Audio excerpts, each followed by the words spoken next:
So guys, ito, na-assemble ko na. Assemble process na tayo.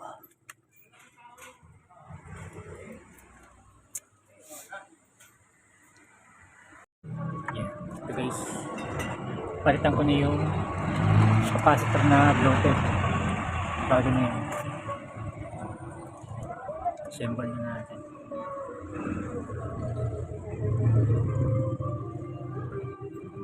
Nakukonect na lang yung pinaka cord nya. Lalagyan natin siya ng tape dito.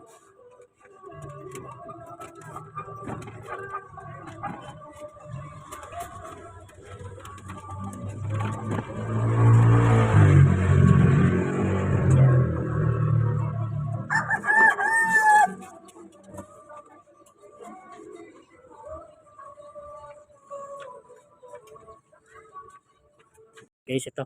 Na-assemble ko na yung air cooler na project natin. Iwata. Ang issue nito guys, mahina yung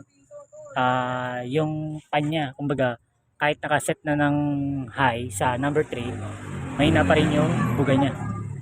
Ito, ni-repair natin. Pinalitan natin siya ng capacitor. Then yung pinaka mainboard niya, may bloated na capacitor. Kaya pinalitan na rin natin. Hindi pa naman siya pumutok, pero kalaunan yun, puputok na rin yun eh. Kaya pinalitan na natin para mas maigi, maagapan yung problema. So, testing na natin guys. Na-deep cleaning ko na rin to guys. For testing na lang to. Ayan, tag natin. Plug in. And then ng power. 1. Yun guys, ang lakas na agad oh. Number 1 pa lang yan. Ayan, number 1. Try natin yung full.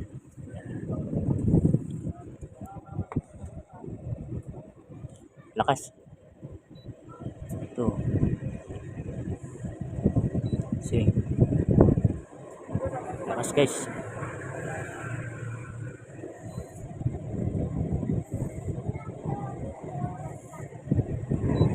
High. Lakas. Ayan. Lakas guys oh.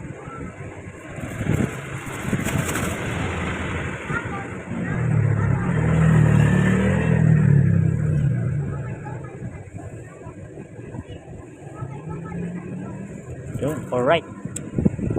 May accomplish na naman tayo. Good job. Ano na lang to. Cleaning na lang yung labas niya kasi medyo karoon ng dumi. Kukunin natin na rin naman to ng customer mamaya. Okay.